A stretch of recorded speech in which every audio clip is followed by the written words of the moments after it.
أعوذ بالله من الشيطان الرجيم. بسم الله الرحمن الرحيم.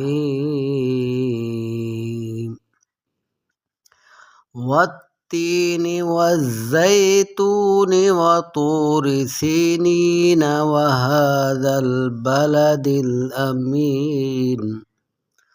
لقد خلقنا الإنسان في أحسن تقويم ثم رددناه أسفل سافلين إلا الذين آمنوا وعملوا الصالحات فلهم أجر غير ممنون.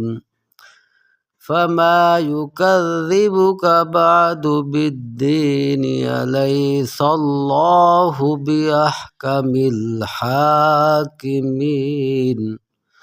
صدق الله العظيم.